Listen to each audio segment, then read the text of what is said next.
Civil rights pioneer Carlotta Walls Lanier is a testament to the power of education in the pursuit of personal and collective goals. At 14 years old, Lanier was the youngest member of the Little Rock Nine. They were the leaders in the desegregation of public schools, a turning point in the fight against racial oppression in America. In the mid-1950s, Lanier was excelling in her classes at her all-black junior high school. Her teachers did their best to prepare students for success, employing unconventional methods to counter poor conditions. However, Lanier was not reaching her full academic potential. So she volunteered to become one of the first 9 black students to attend Little Rock Central High School. In September 1957, Lanier and her classmates faced a mob of angry white segregationists and were turned away by armed Arkansas National Guardsmen under orders from Governor Orville Faubus. Lanier and the other students were instructed to stay home, where they were given coursework and tutored by a group of college professors. The students made another attempt to enter the high school, but ended up hiding under blankets in the back seat of a car to avoid the white mob's anger. The next day, President Dwight D. Eisenhower deposed the governor's power over the Arkansas National Guard, deploying the 101st Airborne Division to escort the students into the school. To have 1,200 troopers to fly in, roll in, and drive in from Fort Campbell, Kentucky, just told me how special we were.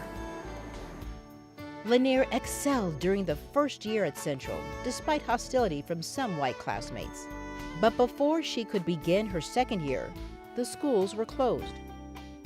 The governor closed all the schools. 3,600 kids in Little Rock, Arkansas, black or white, didn't have a high school to go to. I was determined to finish my 11th grade year. So Lanier took correspondence courses from the University of Arkansas and went to summer school classes in Chicago, Cleveland, and St. Louis to finish the 11th grade. The period known as the Lost Year ended with a declaration from a federal district court reopening schools. When Lanier returned to classes, her family's home was bombed. The bombing took place February 9, 1960, and I was determined not to allow them to feel like they had won. I was determined to finish high school, graduate in May of 1960, and I saw a quote that was in a newspaper just recently that I said, I will continue or die trying. And finish she did, becoming the first black woman to graduate from Central High, a triumph for not only herself, but for millions of students after her. However, even with increased diversity in classrooms today, the U.S. is facing an educational crisis with a widening opportunity gap for at-risk students. Lanier is confident that the collective efforts of young people will have a tremendous impact on the future of education, applauding the compassion and passion for justice shown by the courageous survivors of the Parkland High School shooting. I truly feel that there is more work to be done. 333 years of living a certain way in this country prior to 1954 Brown versus Board of Education, and this short period of time since then, we have accomplished a great deal. And I feel that we must be vigilant to keep those laws, that progress viable, and to make sure that we do not go backwards, even if it means just staying the same. We need to do that at this point in time. It is so very important that we vote for leaders to take us in the right direction.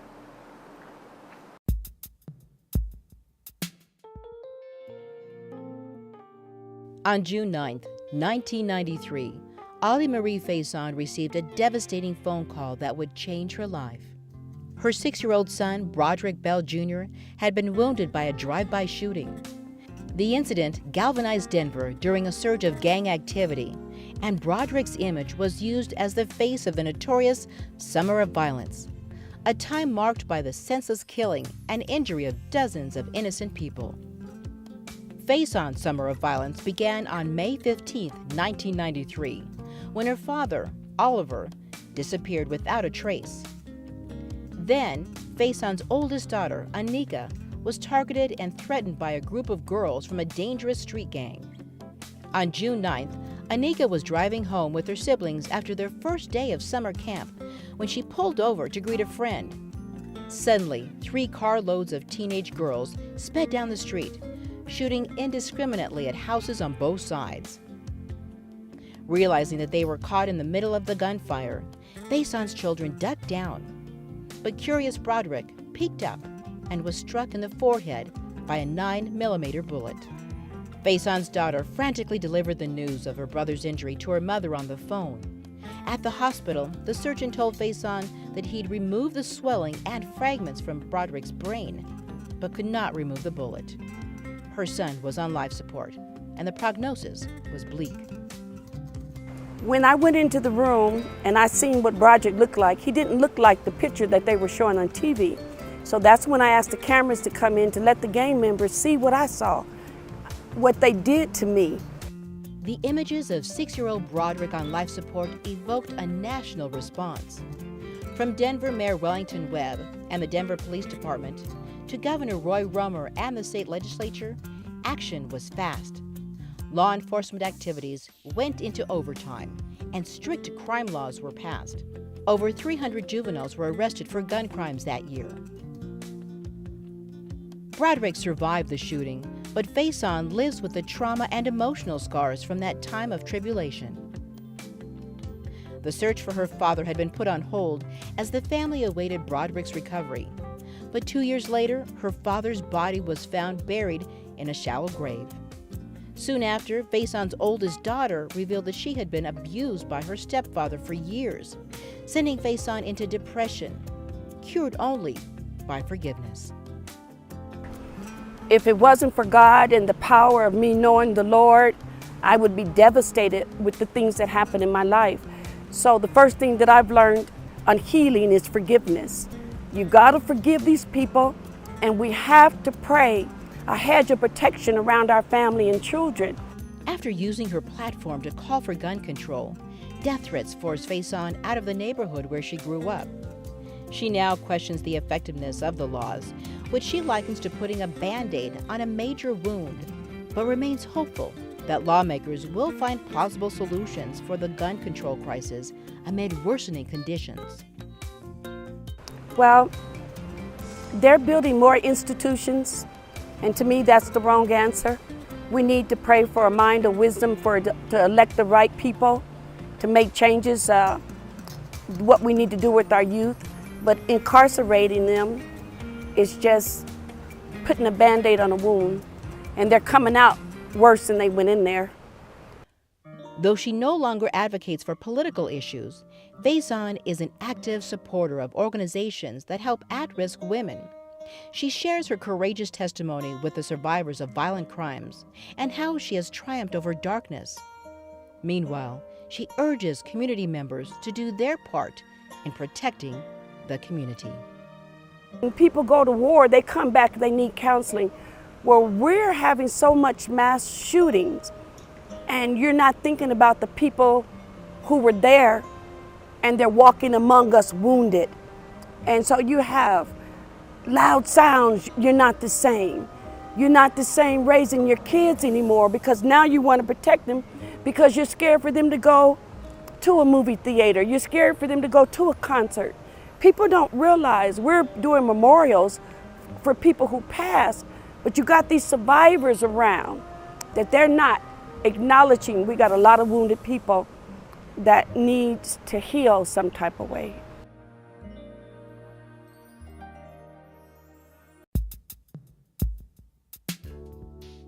The first thing you notice about Rhonda Jackson is her radiant smile and a beautiful sense of style.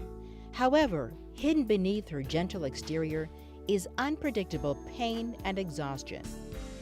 After years of working as a corporate professional and exploring her passion for theater as an actress, Jackson experienced a life-changing health crisis. Lupus, a systemic autoimmune disorder that causes the body's immune system to attack its own tissues and organs, robbed Jackson of her strength, mobility, and the independence that she'd worked so hard to achieve. In the early 1990s, Jackson began to experience unusual feelings of exhaustion. Her doctor thought she had the flu, but the discomfort persisted. In the next weeks, still feeling ill, she returned to the doctor and was diagnosed with viral pneumonia before tragically suffering a miscarriage. Her doctor began to have suspicions of more serious health conditions and sent her to a rheumatologist who confirmed the diagnosis. She took me in her office and she said, "I want to talk to you about your health." And she said, "I think you have lupus." And not knowing what that meant, I knew what lupus was, but I didn't know what it meant for my future. And that was my first, I guess, awakening that I would never be cured, basically. That it's an autoimmune disease for which there is no cure. In fact, it can be debilitating. The symptoms of lupus include fatigue, fever, joint pain, shortness of breath, and a telltale butterfly-shaped rash on the face or rashes everywhere on the body. Known as the cruel mystery and the great imitator, it mimics several other illnesses, and no two cases are the same, so diagnosis can take several years. Many lupus patients are unable to work full-time due to complications of the unpredictable illness, resulting in health disparities and inadequate insurance coverage. It's been a 360, this change in my life, which I had never anticipated. I had never thought that at this juncture in my life that there would be so many physical limitations. And I've had to learn how to make the physical accommodations, like it dictates everything. It dictates what I wear, it dictates what I eat, it dictates where I go, it dictates my entire lifestyle. The disease intensified for Jackson in 2010 during a particularly stressful time at work. During her worsening health crisis, Jackson's employer went out of business. She lost her health benefits and was faced with outrageous medical expenses.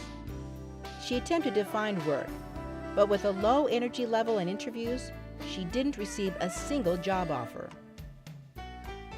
Jackson applied for disability benefits and received financial assistance from the Lupus Foundation in Colorado. With the financial strain reduced, she was still physically and emotionally overwhelmed.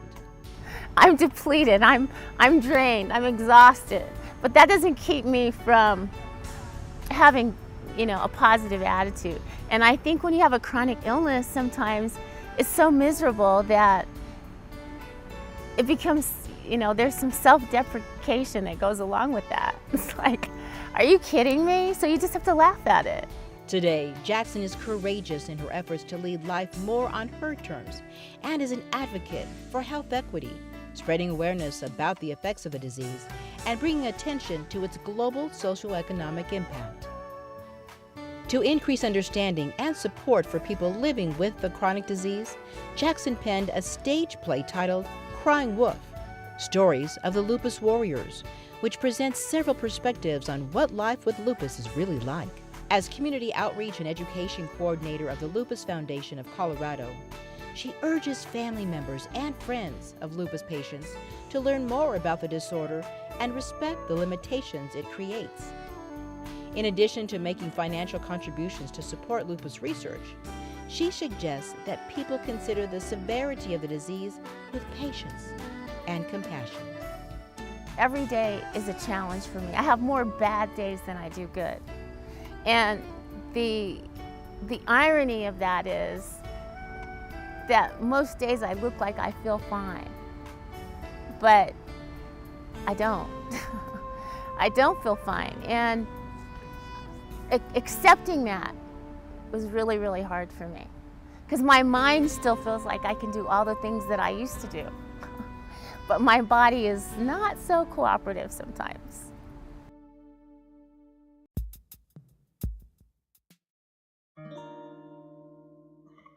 Colorado Senator Rhonda Fields became an agent of change in her community after suffering the worst tribulation a mother can face. Her son, Javad Marshall Fields, was murdered just after graduating from Colorado State University and as he was planning to be married. He had big dreams and a brilliant smile, and he was going to go on to the university, George Washington University. He wanted to be a lobbyist. So we were really excited because as a mom, a single parent, to have a black male son graduate within 4 years. Some kids take 5 years to get their degree. He completed his degree in 4 years. So we were so very proud and so happy of his accomplishments. On July 4th, 2004, Javad had witnessed the murder of a close friend at a community party in Aurora. Cooperating fully with investigators, Javad identified the shooters, Sir Mario Owens and Robert Ray, and the driver who aided them. Owens fled the state, while Ray was arrested as an accessory but released on bail after just 1 week in custody. Arapahoe County prosecutors filed a motion to seal the addresses of Javad and other witnesses, but 6 months passed before the motion was considered. None of the witnesses were offered state-funded witness protection services, and with no safety provisions in place, witness information was released to an associate of the gunman. A plan to eliminate the testimony of the case's key witnesses was orchestrated, and on June 20th, 2005, 4 days before Javad was set to testify against them, he and his fiancée, Vivian Wolf, were murdered. I can tell you it was one of the darkest moments in my life. I did not want to breathe. I did not want to sleep. I found myself in deep depression, crying, and just feeling really paralyzed. And the only thing that really got me through, I believe, was my faith. It was my faith. It was the prayers of the community. They lifted me up. They wouldn't allow me to stay in this dark place. In response to the community's outrage, investigators worked quickly to arrest the men. Both were found guilty of first-degree murder, sentenced to death, and are currently awaiting execution. Field's testimony was instrumental in solving the cases. She sat through 5 trials with quiet strength and courage, empowered by the people closest to her. My son died because he had confidence in our criminal justice system. And after he was murdered, I looked around. I didn't see any leadership. I didn't see any leadership as it relates to those that are in the Senate or in the House or in the DA's office or those who are responsible for policing. So I had to exercise leadership to make sure that that murder was solved. So that's what got me involved. I had no other choice because as a mom, first of all, we never want to bury our children. And I had to have resolution. And they had to go out and find out who did this horrible thing. In 2007, Fields was appointed to the Colorado Commission on Criminal Juvenile Justice. She worked on public safety and criminal justice bills and testified before the Colorado legislature on bills that would improve safety and protection for witnesses. Terrence Carroll, who was her state House representative, as well as the Speaker of the House at the time, asked Fields to run for the Colorado House of Representatives.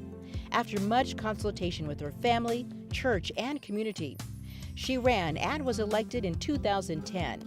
She was re-elected to the House in 2012 and 2014 and elected to the Colorado Senate in 2016. If it wasn't for someone tapping me on my shoulder, identifying me as a resource, as someone that they felt like could run for office, I don't know if I would be here.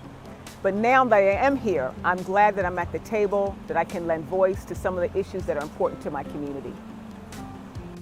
Among her top priorities, Fields has worked to improve job opportunity, economic development, education, and of course, public safety.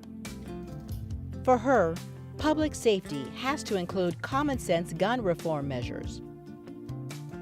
She is also seeking resolutions to the school-to-prison pipeline, where many kids of color are ticketed at school, sometimes just for horseplay, and can't get out of the system. Those pathways to prison must be closed, allowing every child to have a fresh, safe start so they can thrive. To triumph in these goals, everyone must get involved. We have to get off the sidelines and we have to roll up our sleeves and we have to get involved in the political arena because who governs matters.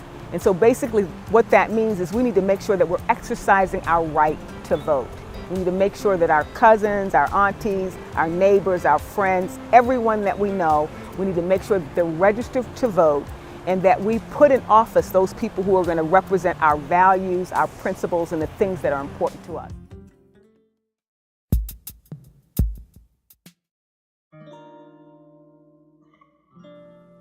Elder abuse and neglect affect 1 out of 6 adults over the age of 60.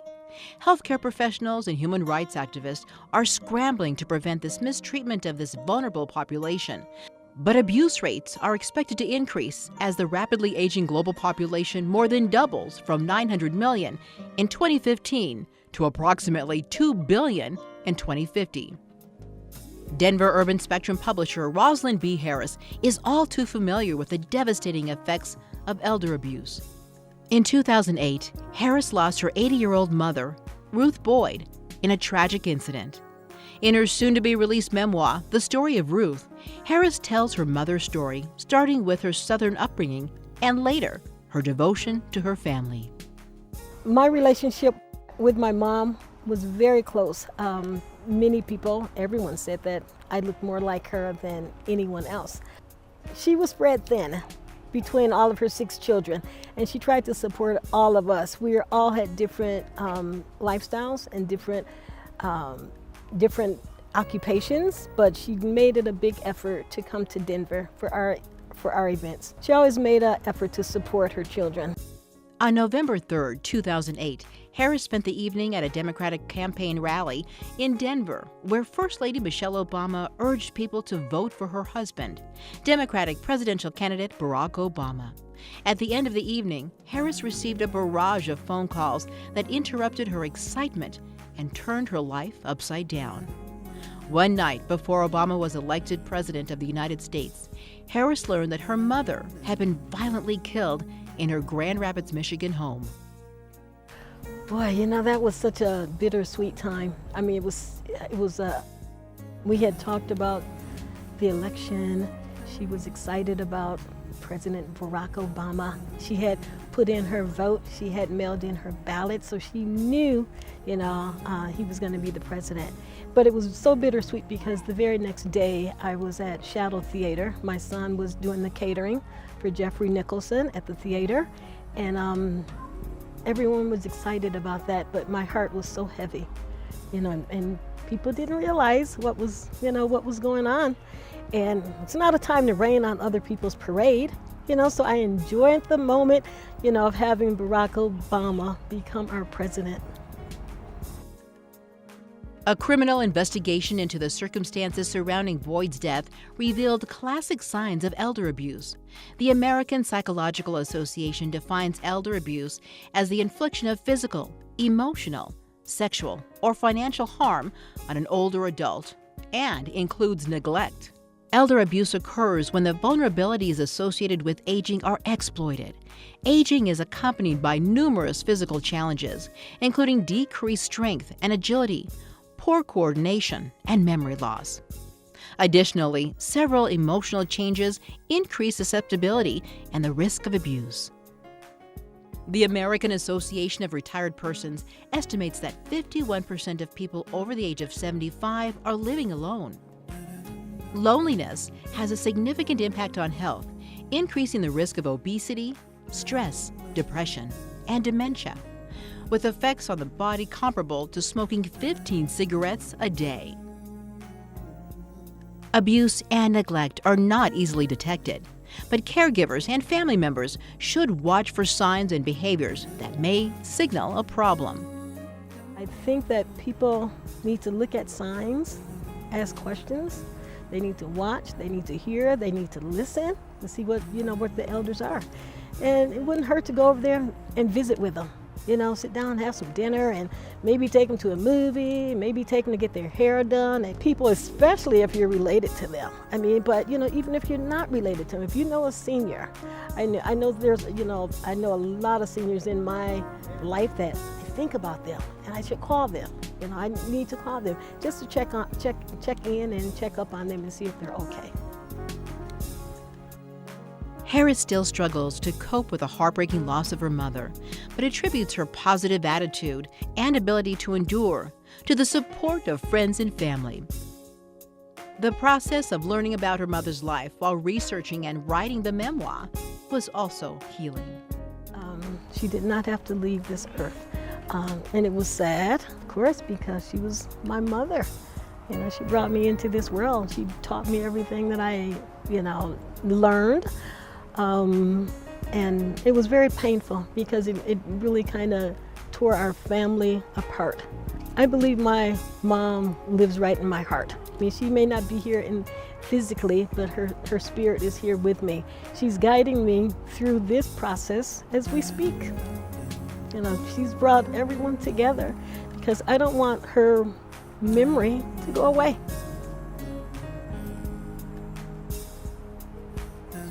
Ten years after her mother's death, Harris established the Ruth Boyd Elder Abuse Foundation to provide education and resources to elders and caregivers. She is also preparing to open a bed and breakfast that captures the warmth, loving essence her mother left behind. Big Ma's Place will be a cherished establishment where people can gather and be well. I think everyone here today, everyone's tragedy, they are all tragedies, they're sadness, but we have all overcame and found a way to persevere. But we're all here to help everybody. There's other stories. There's thousands of stories out there. I mean, there's so many stories. Everyone sitting here has got a story. And the ones who have suffered, or still going through things, or they're not talking to people, they can reach out. They can reach out to anyone here. That's, we're here to help. We're here to support. We're here to persevere, and that's what it's all about, these colorful stories.